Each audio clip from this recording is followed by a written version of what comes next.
Somos la clave. 92.9. Interesante partir por ahí. 9 de la mañana con 1 minuto. Yo partí. Este es el colmo del. ¿Cómo se diría esto? Voy a usar la palabra pana, pues estoy en pana de anteojo. Así que le voy a pedir a nuestros colaboradores que puedan hacer algo por este humilde servidor que acaba de extraviar sus. Pero estos son los suyos, pues, ministro. Ah, no, pero está bien. 1,5 por lado tiene usted. Dos. Mira, andamos por ahí. Si también hazte ver. Claro, exactamente. Buenos días, don Francisco Igruz. Muy buen día. Buenos días a nuestro invitado de hoy, aquí en Combinación Clave, el ministro de Transporte, Andrés Gómez Lobo. ¿Cómo está usted?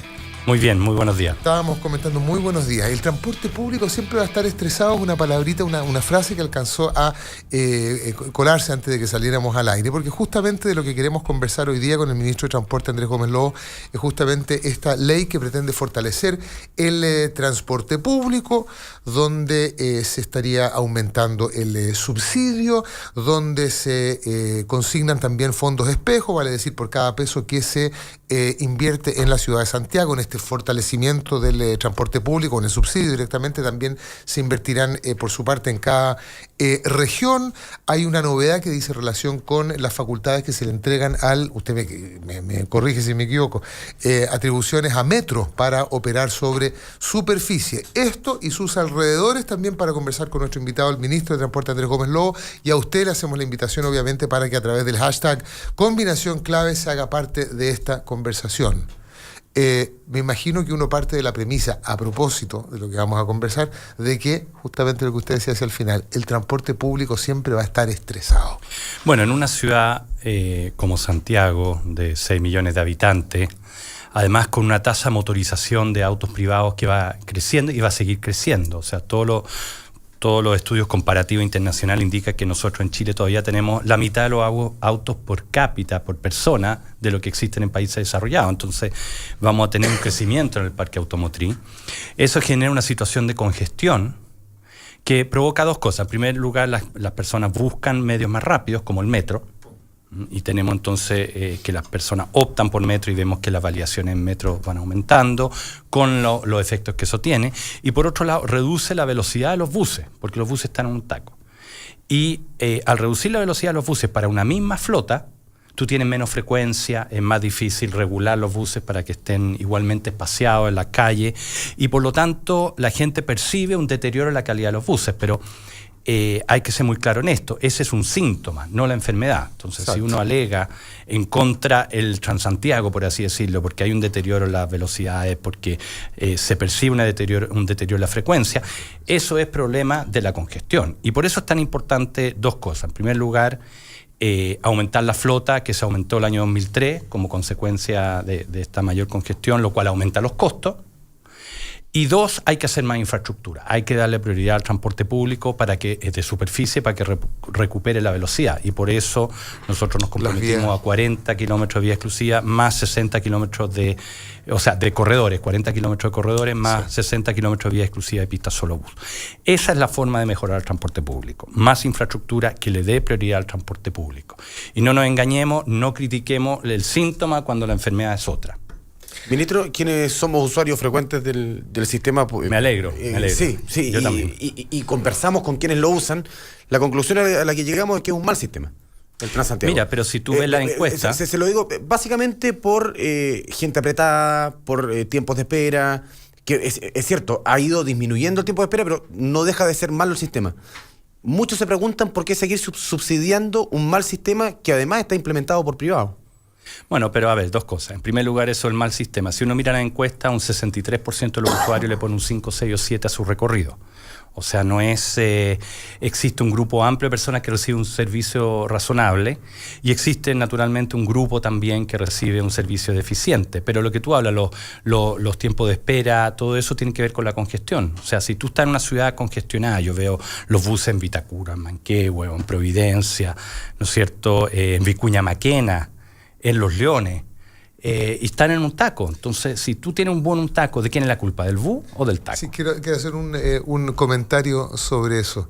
Yo no uso el sistema de transporte público desde el año 96, más o menos, pero por otras razones, no tiene que ver con el servicio público, sino por razones personales y del trabajo que hago. O sea, es invivible nomás, porque la foto y la cuestión, no había celular en esa época. Exacto.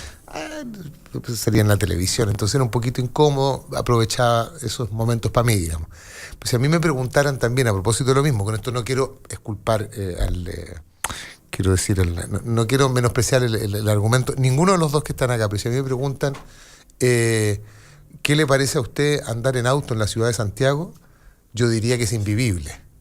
Que es invivible. Y he ordenado mi carga de trabajo y los horarios de mi trabajo de tal manera que no ando en hora punta.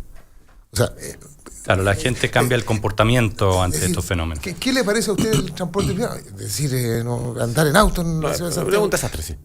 Pienso, a lo mejor, si acaso la bicicleta es una opción para mí, digamos. La bicicleta o un... Pero mira, le doy un ejemplo. Ayer tomé la 517, que baja por el Leoro Yañez, y cambié micro en Salvador con Providencia. Perfecto. En el Leoro Yañez ya a las 7:30 de la mañana ya hay taco. ¿Ya? Sí. Y por lo tanto el bus era lento. En Salvador, entre Salvador y Providencia y Alameda, me demoré 8 minutos. ¿Y por qué? Porque ahí hay una pista solo bus, que además se fiscaliza con cámara y los buses vuelan. Si uno toma un bus por la calzada norte de la Alameda, los buses vuelan. Y la razón es porque hay una priorización al transporte público. El corredor de Grecia. Sí, a mí el corredor de Grecia. El corredor de Grecia además tiene una gracia, es cerrado. Claro, es un corredor exclusivo. Pero hay varios corredores exclusivos que uno ve en la calle, delineados con amarillo, digamos, que se entiende que son exclusivos. Pistas solo buses. Exactamente. Pero que los buses constantemente traspasan la línea y le forman el taco a los autos y a la vez los tacos se van a la línea de los buses. ¿Eso no es corregible en el corto plazo, ministro? Sí, en el corto plazo no, porque lo que estamos en un proceso de instalar cámaras para fiscalizar. El problema con las pistas solo buses es que es muy fácil que entren los autos y por lo tanto es más difícil fiscalizar. Entonces, lo que hay que hacer es fiscalizar vía cámaras. Ya llevamos dos programas de instalación de cámaras, como el de Providencia y Alameda, desde Salvador hacia el poniente, que da muy buenos resultados. En Santa Rosa también hay cámaras que han dado muy buenos resultados. Y estamos en la tercera fase de implementar cámaras en Los Leones, en las otras pistas solo buses vía exclusiva. Desafortunadamente, la licitación en septiembre del año pasado para esas cámaras se declaró desierta y estamos en el proceso de hacer un nuevo proceso de licitación para esas cámaras. Así que de aquí a fin de año deberíamos tener cámaras en todas esas vías exclusivas y pistas solo buses que permiten fiscalizar mejor y por lo tanto darle la prioridad a los buses. Pero donde hay ahora, los buses vuelan, van muy rápido. Sí. Y es lo que la gente... Y ahí se marca diferencia. Exactamente. Y tengo la sensación de que los usuarios de automóviles particulares también han empezado a tener el hábito de respetar las vías exclusivas. Eso, donde tenemos cámara, se respeta más el hábito que donde no las tenemos. Ah, mira, o sea que funciona con... fiscalización, eso está comprobado, digamos. Un parte empadronado y por eso si uno va... miren en Providencia, entre Salvador y Alameda norte, digamos, la calzada norte, hacia el poniente, y van a ver que ahí prácticamente no hay congestión y los buses van muy rápido. Dentro de este proyecto de ley que pretende fortalecer el transporte público, así reza este proyecto que se envió hace 2 semanas, hace 2 semanas atrás, ¿se consultan también fondos para efectos de las cámaras o eso no? No, eso se financia con recursos sectoriales del Ministerio. Es decir, el subsidio que se propone ahora en este proyecto de ley, ¿a qué apunta específicamente? Mira, ¿al valor del pasaje? Al valor del pasaje. Evitar un alza de 30 pesos en el valor del pasaje. Eso nosotros creemos que es importante mantener el pasaje asequible a la población. El año pasado ya subió 40 pesos por razones de indexador de costo y nos parecía que es contraproducente en una ciudad como Santiago, que siga subiendo el pasaje del transporte público. Uno, por razones sociales, porque naturalmente a todos les duele el bolsillo, particularmente a aquellos que usan el transporte público, que tienden a ser de clase media o de familias con escasos recursos, pero también porque genera una espiral en que incentiva a la gente a cambiarse de modo, lo cual empeora la congestión o empeora bueno, particularmente la congestión o hay mayor demanda en taxi colectivo, etcétera. Entonces, creemos que como gobierno es necesario, es preferible subsidiar un poco más que permitir que suba la tarifa. Ahora la pregunta que surge es ¿por qué suben los costos? Sí, esa es una pregunta, ¿por qué suben los costos? Pero también por qué la comisión de expertos propondría, dado los argumentos que hemos escuchado de parte suya, ¿por qué la comisión de expertos propondría aumentar, esa es la redacción, ¿no es cierto? Es la comisión de expertos la que recomienda aumentar en 30 pesos el valor del pasaje. Porque la comisión de expertos hace una cosa que ¿Más técnica? Muy técnica, que es la siguiente. Sí, Ellos proyectan los costos durante el año, proyectan los ingresos por tarifa y ven el monto del subsidio que está en la ley. Si no alcanza los ingresos, los subsidios, a cubrir los costos, entonces ellos están obligados, porque reciben ellos mucha crítica, pero es su función. La ley establece que ellos están obligados de que si hay un desajuste entre los ingresos más subsidios con los costos, tienen que gatillar una alza de tarifa. Entonces, no es que el panel de expertos arbitrariamente decide subir la tarifa, es que ellos están visualizando un desequilibrio entre los costos y los ingresos del sistema. ¿Por qué aumentan los costos? Bueno, ¿por qué aumentan los costos? Y aquí yo quisiera ser bien claro, porque esta es una pregunta que yo creo que genera mucha confusión. Y ha generado mucha confusión hace muchos años, así que quisiera ser muy claro acá. 8 ya. 8 años. Porque la pregunta es, ¿por qué el sistema antiguo no requería subsidio? Existía una tarifa escolar también, ¿cierto? Pero no requería subsidio. Y las razones son 3. Porque hubo un cambio que hizo 3 cosas fundamentales que hace que el sistema sea más caro, sin lugar a dudas. Pero después vamos a ver si sería recomendable dar vuelta atrás. Yo creo que no. En primer lugar, formalizó a los conductores. Los conductores antiguamente trabajaban 15 horas diarias, ¿no es cierto? Eso se cambió, ahora los conductores trabajan horario normal, formalizado, con contrato, y eso requirió un aumento en el número de conductores en el sistema. O sea, los costos laborales aumentaron en el nuevo sistema. Pero porque en el sistema antiguo había un subsidio implícito, que era un trabajo de los conductores que era excesivo en términos de horario. Segundo lugar, se modificó, se cambió, se renovó toda la flota. Si bien hay buses ahora que están mostrando su año, indudablemente, igualmente tenemos una flota que todo es Euro 3 o superior. ¿Qué significa esto? Que son buses que tienen unas emisiones mucho menores a lo que era la micro amarilla, un ruido mucho menor. Sí, yo no sé, yo creo que ahora volviéramos a tener la micro amarilla y no lo soportaríamos por el ruido que generaban.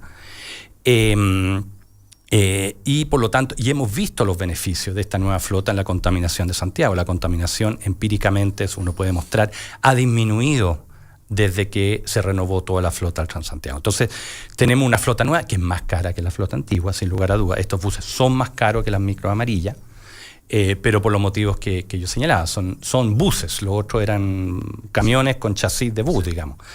Y tercero, tenemos tecnología, que también hay que pagar. Tenemos la tarjeta PIB, tenemos los GPS. Si uno hubiese hecho esos 3 cambios en el sistema antiguo, sería más caro que el actual. Entonces, para lo que es, este sistema no es caro, para lo que es. O sea, una flota renovada, conductores formalizados y tecnología. Ahora, yo les pregunto, aquí hay 3 alternativas, y esto es como la regla 1+1, digamos, ¿no? O uno disminuye costo, o uno aumenta el subsidio, o uno aumenta la tarifa. Esas son las 3 opciones, no hay más. Disminuir costo significa o quitar servicio, disminuir frecuencia, cosa que no queremos, eso disminuye la calidad de servicio. Volver atrás hacia un sistema en que los conductores trabajen 15 horas diarias, yo creo que nadie estaría de acuerdo con eso. Eliminar la tarjeta VIP, ¿no es cierto? Y no pagar este sistema de pago electrónico, yo creo que tampoco es una opción. Volver al pago por moneda, digamos, y los asaltos a los conductores, etcétera. Y volver a micro, ruidosa y contaminante, yo tampoco lo veo una opción. Ahí yo quiero tomar una pregunta que le hacía mi compañero Francisco Aguiluz, que tenía que ver con el carácter público o privado en este caso. Una pregunta que uno se podría hacer es, bueno, ¿y por qué el Estado de Chile se pone con las lucas y no el...? Es más, perdón. O sea, ¿cuánto proveen los privados? Les agrego un dato. Los mismos privados subsidiados dicen que el subsidio no alcanza y están pidiendo más. Una cosa bien rara. No, a ver, también para clarificar, lo que hace el subsidio es reducir la tarifa. Uno tiene una separación entre lo que es el pago a los operadores y lo que es la tarifa pública, ¿ya? Los pagos a los operadores se hacen según un contrato que tiene sus reglas, que se han modificado ya 3 o 4 veces desde que se inició el sistema, se han probado distintos esquemas yo no creo que el problema esté ahí, en los contratos. Y los contratos dicen, mire, por cada pasajero transportado yo le voy a pagar tanto, por cada kilómetro recorrido le voy a pagar tanto, por cada bus en operación le voy a pagar tanto, hay un programa operacional. Si no lo cumplen, se reducen los pagos, hay unos descuentos bastante fuertes, digamos, por no cumplimiento. Y eso funciona así. Después, lo que son los ingresos depende de la tarifa pública. Y ahí hay dos opciones.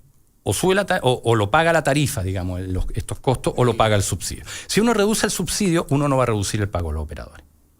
Perfecto. Solamente va a ser subir la tarifa. Estas dos cosas están separadas. Y cuando los operadores dicen, perdón, ministro, que elaboran un estudio, dice el diario La Tercera hoy, el presupuesto establecido por la ley del subsidio para Transantiago fue de 400.155 millones el año pasado. Sin embargo, los pagos que el sistema realizó para cubrir el pase escolar y los transbordos, donde el segundo y tercer viaje son gratuitos, fue de 429.372 millones de pesos, lo cual generó un déficit de 29.217 millones. Bueno, yo discrepo con eso. Yo creo que ellos tienen un error conceptual y yo creo que ellos deberían concentrarse más en su operación, más que hacer estos estudios que yo creo que están tan errados, porque el subsidio de los estudiantes existía antes, ¿no es cierto? La razón por la cual el sistema actual es más caro que el antiguo es por los 3 motivos que yo le señalé, digamos, la flota nueva, la formalización de los conductores y la nueva tecnología. El sistema antiguo también tenía un descuento de los estudiantes, si bien el número de estudiantes ha aumentado, particularmente educación superior, en Santiago los últimos 10 años, y eso sí puede tener algún efecto. La razón por la cual subieron los costos el año pasado fueron varios. En primer lugar, porque se aumentó la flota al 2013, cosa necesaria por lo demás, porque con la mayor congestión se necesita más flota para dar la misma frecuencia, y eso pegó, digamos, en los costos del año pasado, porque en enero del año pasado también se aumentó el pago a Metro para poner aire acondicionado en el Metro en el verano, cosa que también yo creo que es justificable. Si queremos eso, tenemos que pagarlo.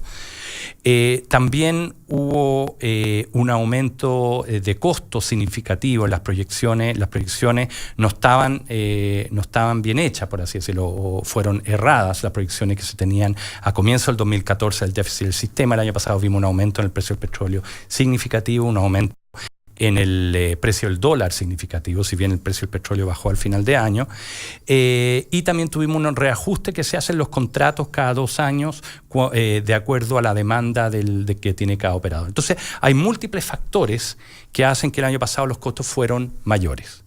Y eso continúa este año, por lo cual preferimos una solución de largo plazo, en el sentido de una solución que no sea año tras año pedir más recursos, sino pedir una ley 60.000 millones por año para cubrir este mayor costo que tiene el sistema. Y por cierto, el 2018 se pide un subsidio adicional porque al entrar a operar la línea 3 y 6 del metro, los costos operacionales también del sistema suben. Hay que pagar más a Metro por la operación de esa línea y por lo tanto claro, y entonces para que eso no se traduzca en un aumento de tarifa también se está solicitando mayor. Ministro, le quiero hacer un par de preguntas acá que nos están formulando algunos oyentes. Bueno, Cambiemos Chile nos dice, operadores del Transantiago dicen que el pasaje debería ser de 950 pesos, más o menos ya lo acaba de responder, no está muy de acuerdo con las proyecciones. No, a ver, no estoy de acuerdo con lo que ellos... Con el tema del subsidio. Con por qué ellos dicen que hay subsidio, digamos. Lo que sí es cierto es que el pasaje, los costos medios, por así decirlo, están alrededor de 1.000 pesos. Y el Estado se pone con 300 y tanto, 400 pesos en subsidio. O sea, en ningún caso la gente debiera desembolsar los 9.50 que si no hubiese subsidio, esa sería la tarifa. Por otra parte, me preguntan por aquí a Víctor Fritis, ¿en qué quedó la solicitud del pase para el adulto mayor para que tengan tarifa rebajada? Mira, eso lo estamos analizando porque no tenemos claridad qué implicancias tiene para el sistema. O sea, eso significaría mayores recursos, o sea, habría que solicitar mayor subsidio para eso. Si no, tú decretas eso e inmediatamente gatilla una alza de tarifa por parte del panel de expertos. Entonces, estamos haciendo un estudio ahora, una encuesta para saber cuántos adultos mayores hay, cuál sería el impacto potencial operacional, porque hay que saber dónde viajarían, cuál es el impacto financiero en el sistema, antes de poder tomar una decisión, pero estamos trabajando en ello y, por cierto, digamos, nuestra intención es poder hacer algo al respecto. Y me pregunta un joven que se llama Pancho Aguiluz, se llama igual que yo. Broma, ¿no? Exactamente. Mi pregunta tiene que ver con si nos quedamos atrás históricamente, en la historia más reciente en materia de transporte y en materia de planificación vial respecto de las grandes urbes del mundo. Hablo de escasez de líneas de metro para la cantidad de población, el tema Transantiago y las calles, da la impresión que faltan calles en Santiago realmente.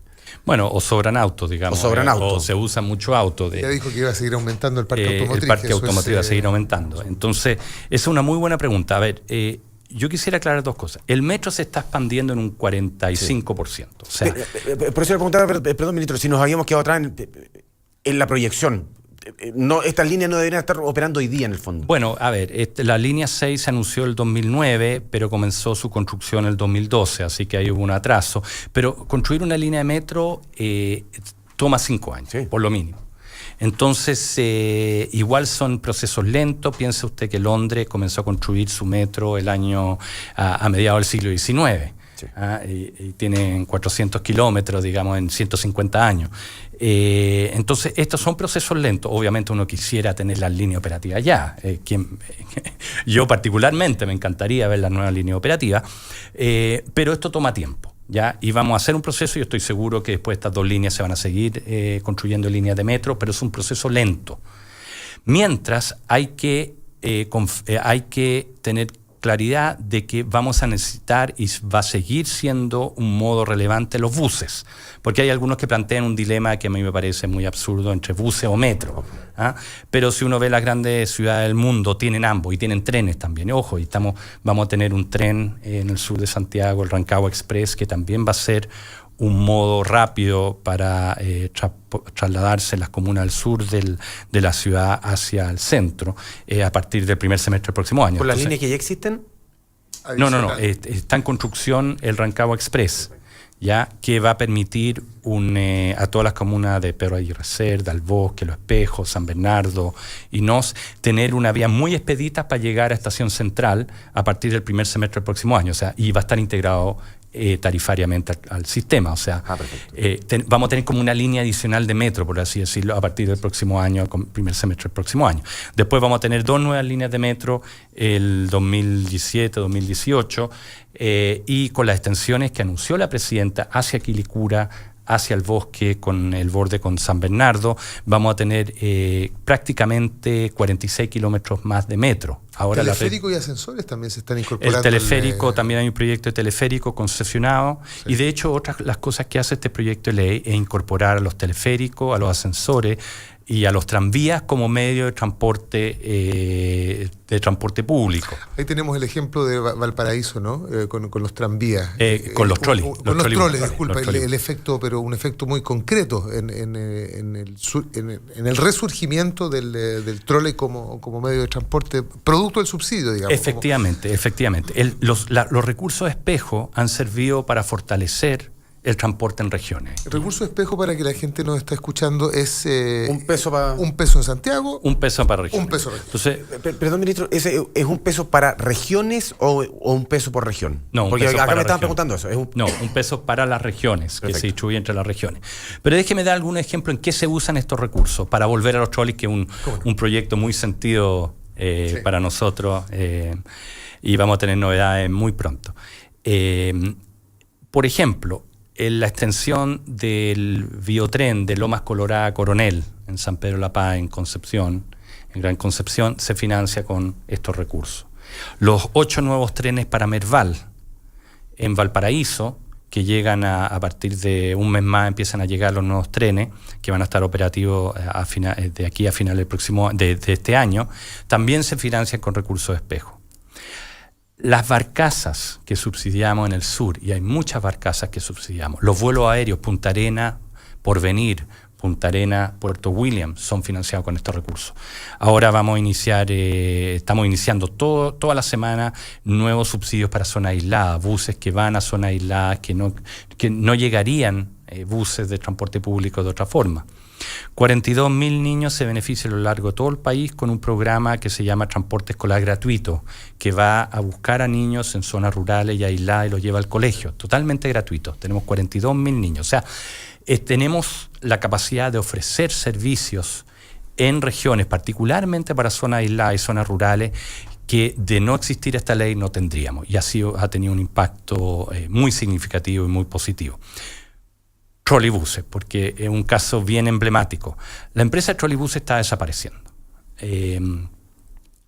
Cuando se aprobó la Ley de Subsidio Nacional de Transporte Público el año 2009, lo que se hizo en las regiones donde habían tarifas reguladas, o sea, donde habían licitaciones, esto es Antofagasta, Iquique, Rancagua, Valparaíso y Concepción, es que se dijo, mire, usted tiene un pasaje reducido para los estudiantes y tiene un pasaje adulto. Para compensar ese pasaje adulto es más alto de lo que debería ser para compensar la rebaja estudiantil.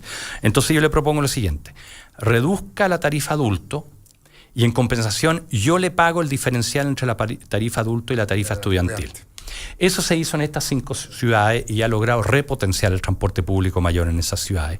Pero también lo que ha permitido es recuperar en los troleibuses. Se hizo lo mismo con los troleibuses, bajaron la tarifa adulto, esto aumentó el número de pasajeros y no solamente pudieron salir de la bancarrota, sino que además están en condiciones ahora de comprar troleibuses refaccionados suizos, muy bonitos, que inauguramos hace menos de un mes en Valparaíso, que la verdad es que son espectaculares, son realmente notables. Y lo que vamos a hacer ahora es integrarlo tarifariamente con Merval, en el sentido de que tú con una tarifa, al igual que en Santiago, una tarjeta, un mismo pasaje, tú puedes usar ambos sistemas y en una segunda etapa los ascensores también. Exactamente, eso iba también. La Ley de Fortalecimiento del Transporte Público incorpora ascensores, eso es nuevo, eso es completamente nuevo. Ascensores nuevo. Y los teleféricos. Teleféricos, claro. Y teleféricos. ¿Y la facultad o las atribuciones que se le darían a Metro para operar buses de superficie? Bueno, sí, una ampliación del giro de Metro. ¿Por qué? Porque nosotros creemos que es necesario, hay varios motivos por los cuales queremos ampliar el giro de Metro. En primer lugar, porque necesitamos un operador de última instancia. Si alguna empresa quiebra o alguna empresa tiene problemas serios de operación, necesitamos rápidamente poder instalar un operador que pueda operar para no frenar la ciudad, para no paralizar la ciudad. Entonces necesitamos un operador de última instancia y nos parece que naturalmente una empresa como Metro podría ser ese operador de última instancia. Es una empresa que tiene una vocación de transporte, está operando en Santiago, entonces naturalmente que sea Metro quien pueda hacer eso nos parece lo más razonable. En segundo lugar, hay ciertas operaciones que podrían haber sinergia entre Metro y el transporte en superficie. Por ejemplo, en estaciones de Metro, coordinar mejor la llegada de los buses con la llegada de los trenes. Si Metro tuviese operación en algunos sectores, podría coordinar eso y yo creo que eso sería beneficioso, aunque quiero aclarar que aún no hay ningún proyecto concreto de operación de buses de Metro. Lo que queremos es ampliar el giro para permitir tener la posibilidad de que Metro opere buses en superficie. Y en tercer lugar, también es interesante poder tener una operación pública que sirva para generar información, para tener un contraste con la operación privada.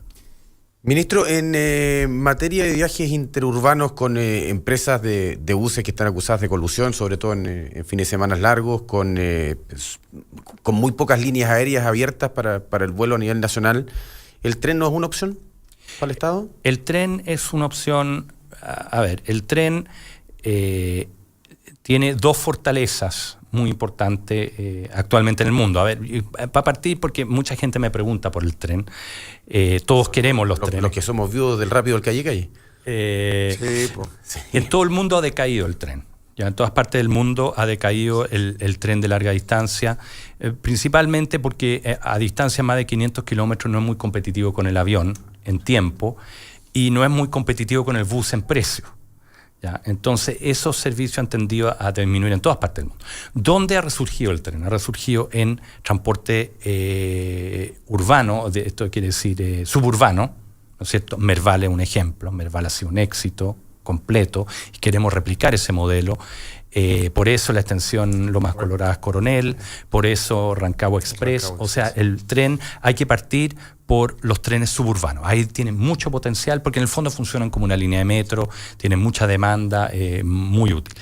Y también en carga. Queremos potenciar los trenes de carga. Actualmente el 97% de la carga en Chile se transporta en camión.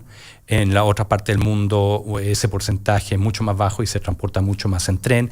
Es eficiente transportar carga en tren y por lo tanto los nuevos proyectos de puertos que estamos proyectando para la zona central de nuestro país, hay una meta que 30% de la carga tenga que hacerse en tren.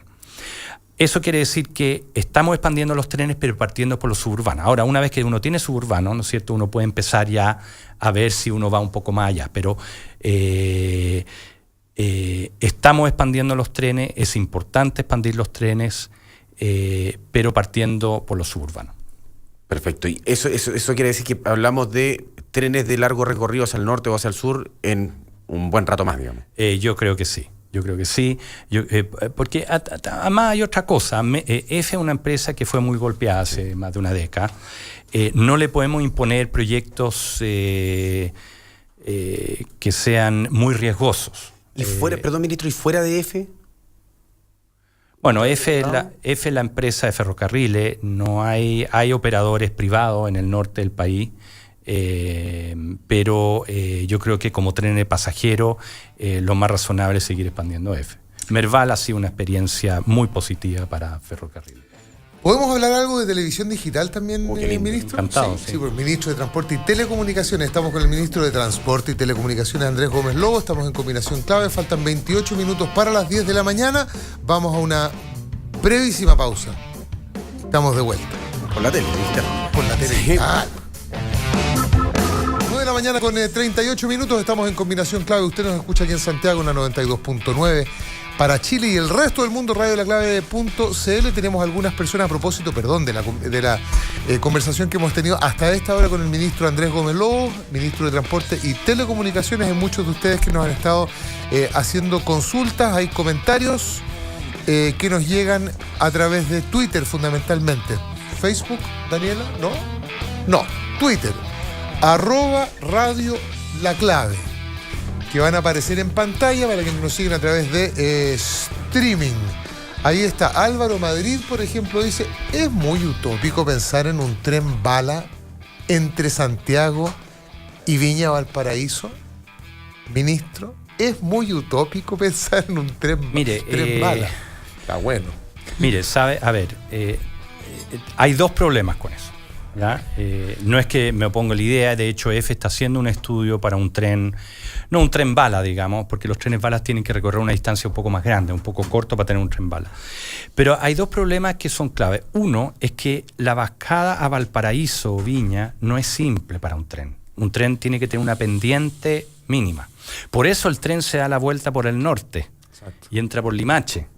La razón es porque se va por el Cajón del Río, ¿no es cierto?, porque eso le da la pendiente para llegar a Viña. Si uno quisiera hacer un tren directo, porque para que sea rápido tiene que ser directo Santiago-Viña, tiene que tener una infraestructura, hacer unos túneles y una infraestructura para que el tren tenga una pendiente que es bastante caro. Dicho eso, también hay otro tema, y es que tendrías que llegar a Placilla. No podría bajar de Placilla. Uh-huh.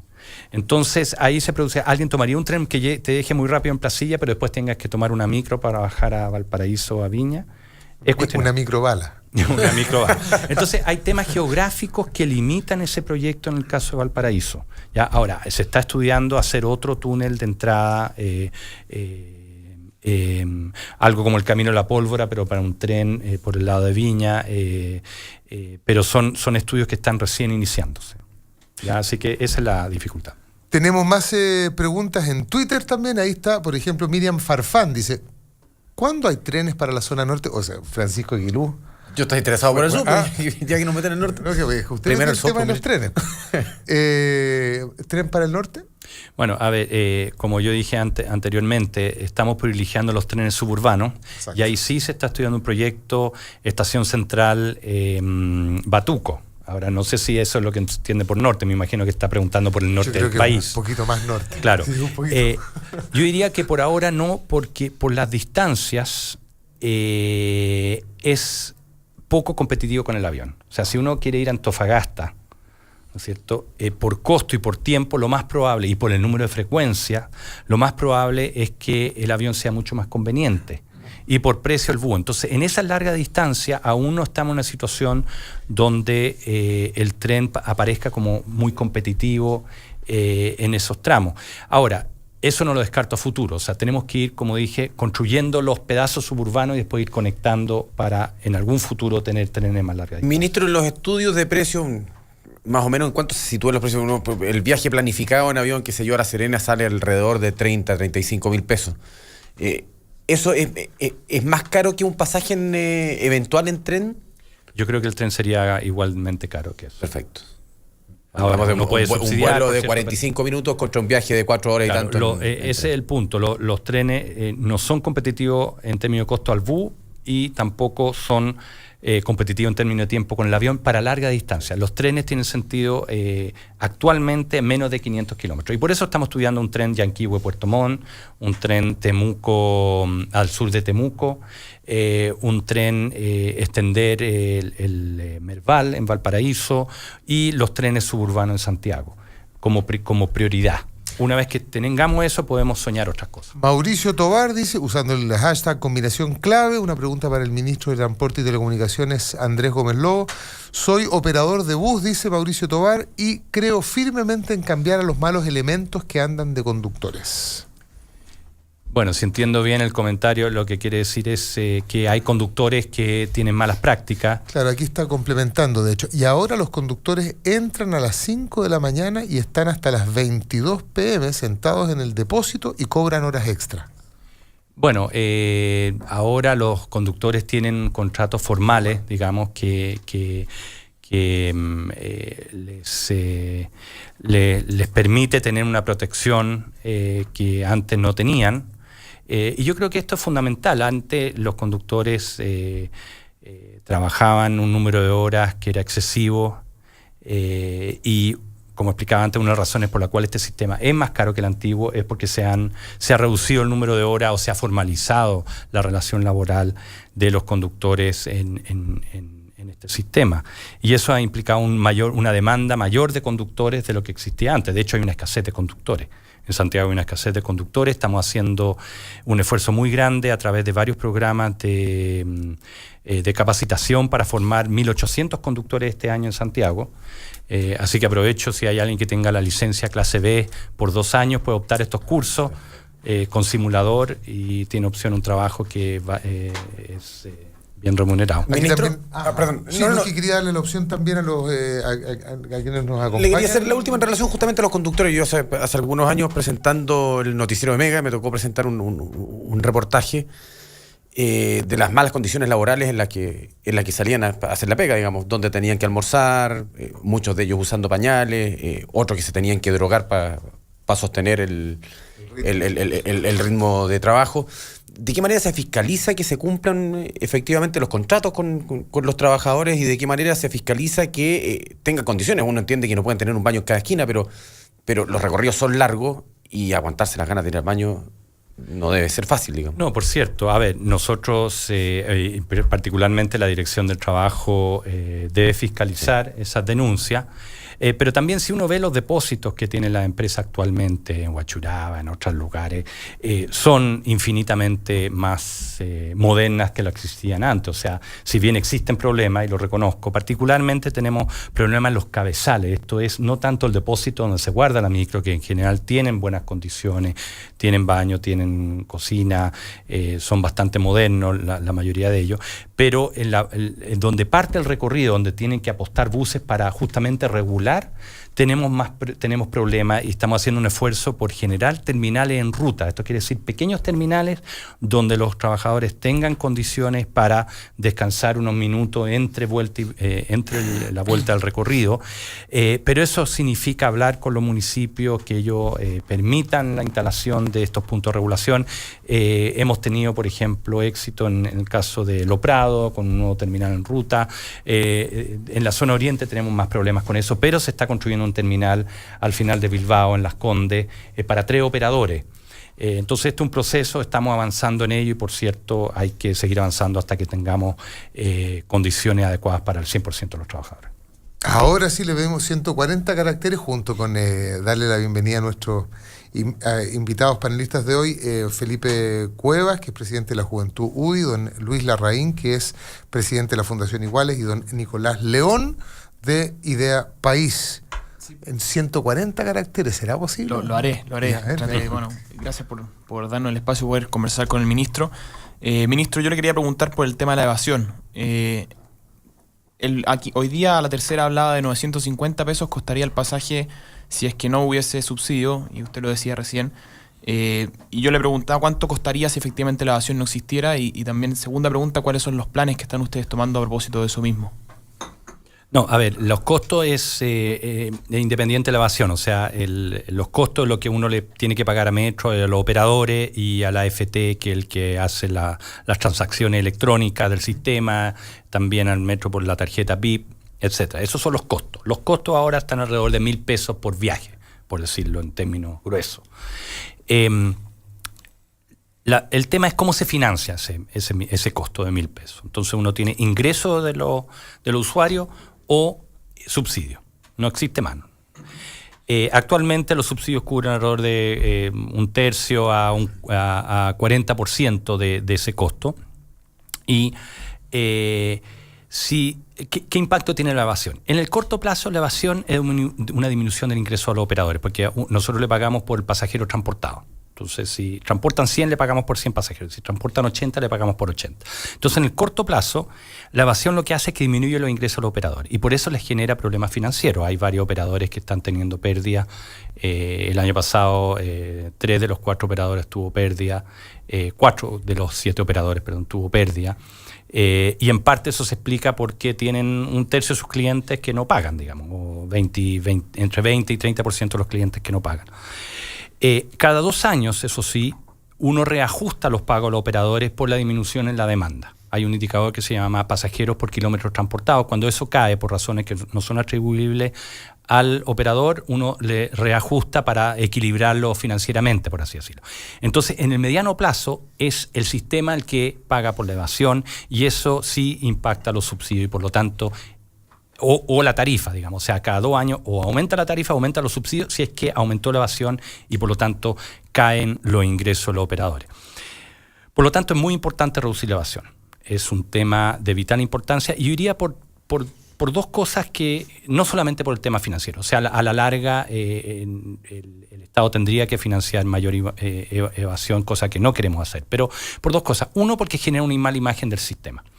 La mayoría de los usuarios que sí pagan, ¿no es cierto?, naturalmente les molesta que hayan otras personas en las mismas condiciones económicas que ellos que no paguen. Entonces genera una imagen negativa para el sistema, para los que sí pagan.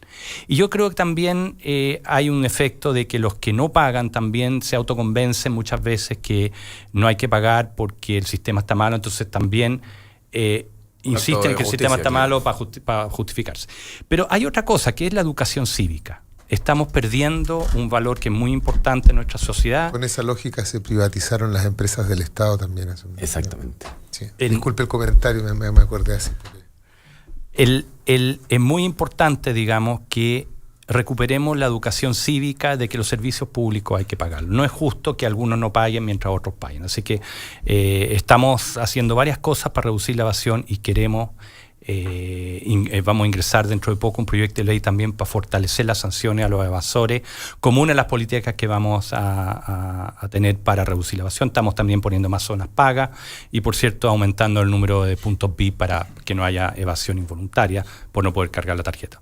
Don Felipe Cuevas, presidente de la Juventud UDI, pregunta. Muy buenos días. Buenos días, don Felipe. Muchas gracias por tener la posibilidad de conversar con el ministro acá. No va a poder hacerlo en 140 caracteres, me disculpo inmediatamente. No va a poder enviar no lo va a poder enviar. No, es que... Parece político hablando entonces. No, es una pregunta bastante simple. Según la explicación que daba recién el ministro, pareciera entenderse que al final el Estado está subsidiando la falta de prolijidad de los operadores en términos de la evasión del pasaje. O sea, no están bien puestos los incentivos, porque finalmente el privado no tiene ningún incentivo a evitar la evasión, porque el Estado subsidia.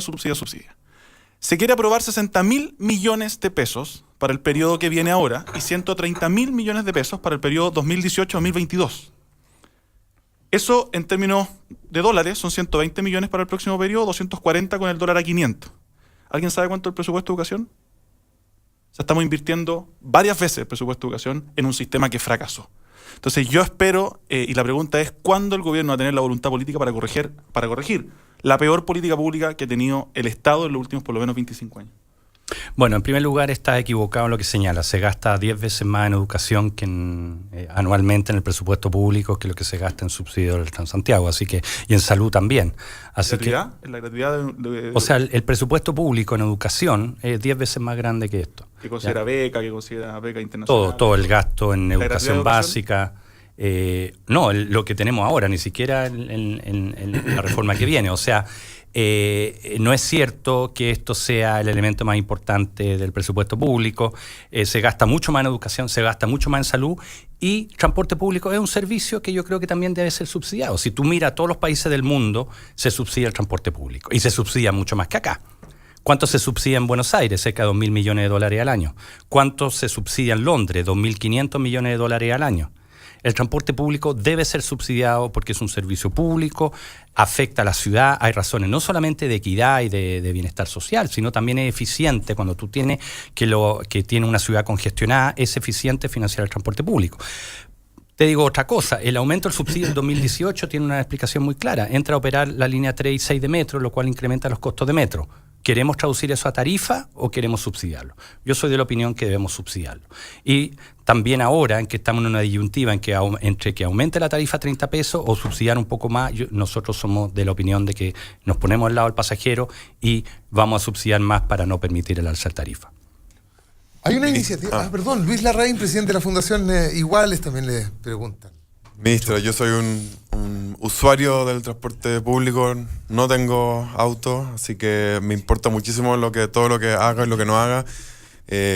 También creo que el transporte público debe ser subsidiado, creo que es parte de los servicios que se le prestan a los usuarios. Y creo que en una ciudad moderna el transporte público debe jugar un rol mucho más activo de lo que juega hoy. Creo que este individualismo de yo con mi auto y mis metros cuadrados para mí me parece que es totalmente poco sustentable. Así que los felicito por todos los esfuerzos que está haciendo. Tengo dos preguntas porque como usuario real del Transantiago tengo especialmente dos problemas. Yo considero que el sistema funciona bastante bien en la mayoría del tiempo, pero hay dos ocasiones en que digo esto funciona pésimo y me gustaría saber por qué. Y eso son principalmente dos cosas. Uno, los choferes que no se detienen en los paraderos, sobre todo los fines de semana y en las noches. Y cada vez que no para, anoto la patente, anoto la hora y denuncio. Pero me siento el Quijote de la Mancha luchando contra los molinos de viento porque a lo más me llega una explicación de la empresa que toca diciendo se notificó al chofer. Entonces quería saber cuáles son las sanciones reales para los choferes que no se detienen.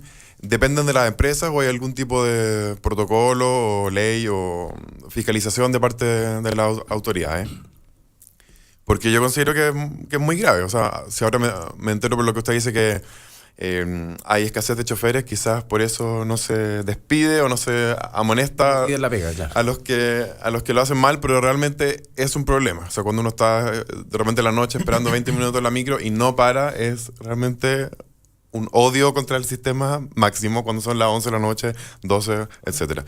Y lo segundo es por qué, sobre todo en los alimentadores, digamos, en los buses de zonas suburbanas, no hay itinerarios, porque hay zonas que no hay ningún tipo de congestión, en que pasa una micro cada 25 o 30 o 35 minutos y uno no tiene idea si va a pasar un minuto antes de que uno llegue al paradero o va a pasar 40 minutos después de que uno llegue al paradero, por lo tanto no hay ninguna posibilidad de planificar el viaje y finalmente uno opta por, no sé, pedirle a algún pariente que lo lleve si tiene auto, ponerse de acuerdo con algún vecino, pero no confía en esos alimentadores. Bueno, a ver, partamos por el primer tema. la no parada en paradero, o déjeme partir por otro problema. Los buses fantasma, que también era otro problema, que los buses recorrían, había un número de buses que recorrían estando inscritos en un servicio, porque también hay buses en tránsito y eso está permitido, digamos, tienen que posicionarse en un cabezal de un recorrido. Los buses fantasma lo hemos controlado a través de una aplicación porque lo podemos ver por GPS, contrastamos con el número de validaciones y si hay un bus que estaba inscrito en un servicio y tiene 0 validaciones, nosotros sancionamos la empresa. Eso ha disminuido radicalmente el año pasado de que introdujimos este control, digamos, remoto de este problema. Así que eso lo podemos fiscalizar y ya no es un problema tan grave. Sí existen algunos casos puntuales, aunque ahí también pueden haber otras explicaciones. Pero no solo los fantasmas, sino que muchos que van con pasajeros, pero que no paran, les dio lata. Claro. El otro problema es que no paran, es un problema real. De hecho, tenemos muchas denuncias, esa es la principal denuncia que tenemos en el sistema. Hemos incrementado la fiscalización de ese problema y hemos pasado ya más de 800 multas a conductores por la no parada en paradero. Eso no es más difícil controlarlo remotamente, porque tenemos que tener 2 fiscalizadores, uno en un paradero donde no paró y después otro donde después lo paran al bus y le sacan el... Pero por denuncias, ¿no? Como las que hago yo en transantiago.cl. Pero sigue haciendo las denuncias porque al final sí lo hago, pero me siento un poco ridículo a veces. No, pero hazlo porque igual ayuda. ¿Y cuál es la sanción real? No, al conductor se le pasa una multa, es una infracción para el conductor. ¿Por una vez o por cada 3 veces, cada 5 veces? No, cada vez que se pilla que no para en un paradero, se le pasa una infracción. ¿Cuál es la lógica de no parar? Plata. No sé. Claro, lo que pasa es que hay un pasajero que es una mala práctica que nosotros queremos erradicar. Eso va a tener, tiene que ser con un trabajo con los conductores, porque no es... Digamos que antiguamente cuando los conductores ganaban por pasajero por boleto cortado, ¿no es cierto? Obviamente tenían más incentivo de parar. Sí, paraban hasta cuando no lo hacían paraban. Claro, paraban a mitad de cuadra, también era bastante no le paraban desordenado. a los escolares. Y ahora nos fuimos al otro lado, donde los conductores no tienen tanto incentivo monetario de parar por pasajeros, pero yo creo que el estándar mundial es que tú a los conductores no le pagas por pasajeros transportados porque genera otras malas prácticas. Entonces, ahí hay un proceso de capacitación, de trabajar con los conductores para erradicar esta práctica que reconocemos que sí es un problema. Ahora, me alegro que dices que generalmente sí te funciona bien. El 63% de los usuarios le ponen una nota 5, 6 o 7 a su recorrido. Esto no quiere decir que no hayan problemas, ciertamente lo hay, pero muchas veces da la sensación de que el sistema no funciona para nada y no es así. O sea, sí funciona, pero ciertamente tenemos problemas que tenemos que mejorar. ¿Y lo de los alimentadores? Lo de los alimentadores. Mira, 2 cosas acá. Existen varios software predictores que uno tiene. Yo tengo varios. Yo uso el ebus.cl que te indican cuánto viene el próximo bus. ¿Ya? Sí, yo también los uso, pero eso solo funciona cuando el bus ya está en recorrido. Ya. Lo otro que si estamos haciendo... el paradero es el primero... Sí, de noche lo que estamos haciendo, cuando no hay congestión, estamos yendo hacia itinerarios. Sí. De hecho... ¿Pero por qué no de día en las zonas suburbanas o periféricas? Bueno, porque fuera de Santiago, digamos, o sea, fuera del Transantiago, ¿no es cierto? No tenemos la tecnología aún para hacer No, pero eso. me refiero en Transantiago, pero en las zonas en que no hay taco. Bueno, lo que pasa es que eso, que no haya taco ya es difícil no tener taco generar un recorrido a tener taco en cualquier momento. Lo que sí estamos haciendo... A las 4 de la tarde de un sábado. Aparte los nocturnos, ¿no es cierto? Que ya tenemos uno y vamos a inaugurar un segundo nocturno con itinerario. Al comienzo de una ruta podemos tener itinerario. O sea, justamente donde hay un control, los primeros 2 kilómetros o 3 kilómetros podemos tener itinerario y estamos de hecho haciendo los pilotos con varios servicios para que al comienzo del servicio tengan itinerario. Después ya una vez que se meten al tráfico es muy difícil, ¿no es cierto?, poder tener itinerarios. Pero sí los primeros kilómetros de un recorrido y tenemos varios servicios con un piloto viendo si pueden cumplir o no eso. Así que vamos avanzando hacia esa dirección. Nuestra meta es que los nocturnos sean todos con itinerario. Ministro, tenemos que cambiar de canal y preguntarle por la televisión digital. ¿Cuándo? Exactamente. Bueno, la televisión digital comenzó ya, la ley se aprobó el año pasado, el reglamento tomó razón la Contraloría hace 3 semanas atrás. Con esto ya se publicó y comenzó a marchar ya el tiempo de 5 años antes del apagón analógico. Que es el 2020. Ya. 2020. Claro. Nosotros, ahora, lo que dice el reglamento es que igual todas las capitales regionales tienen que estar cubiertas de aquí a 2 años.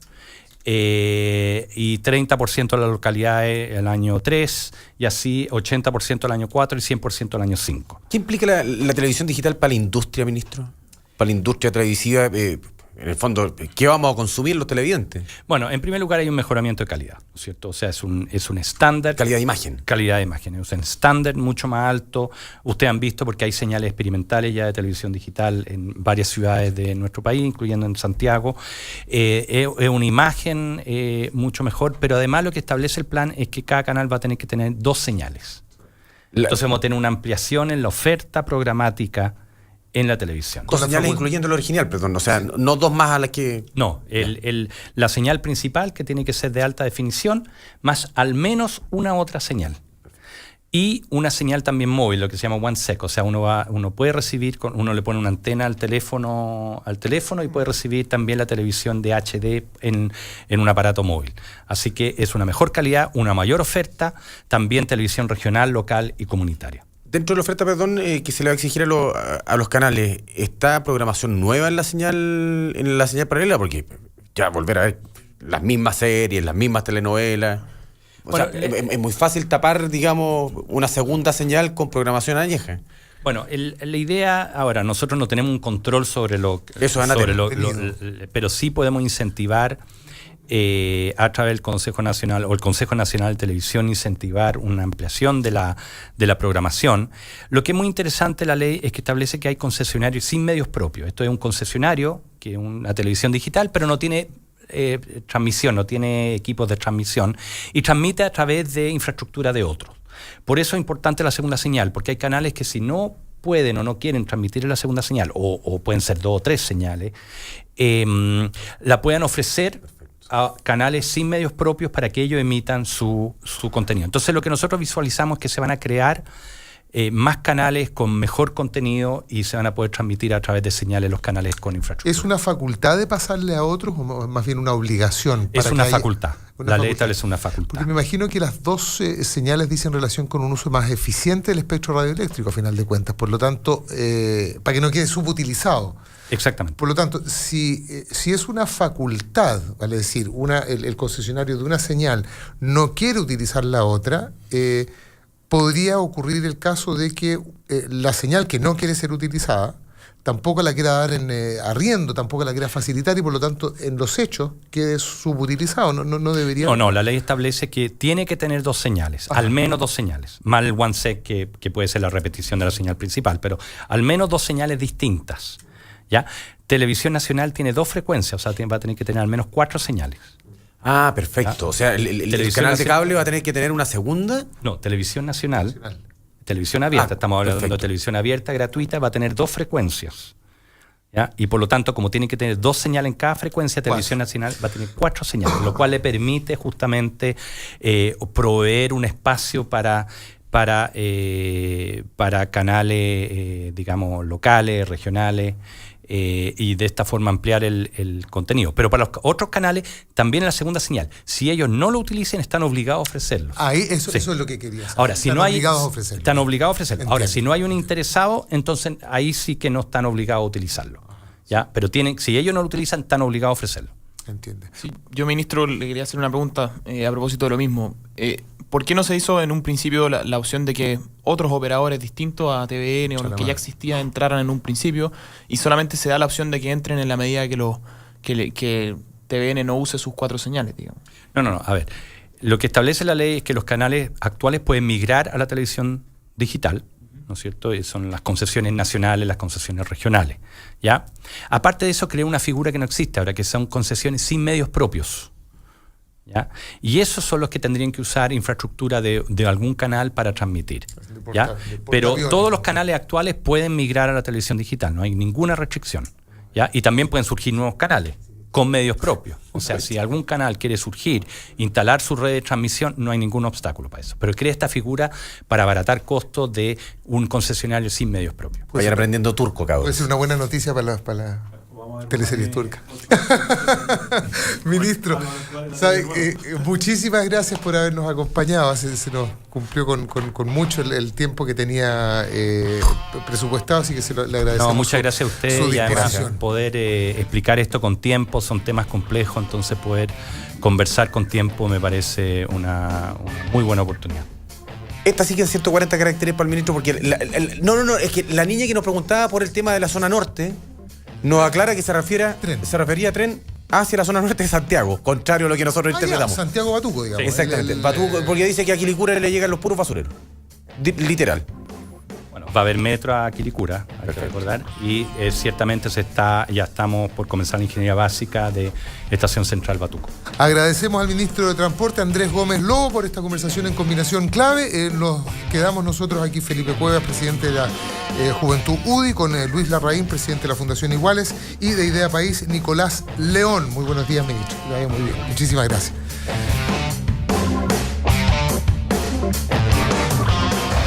Somos la clave 92.9.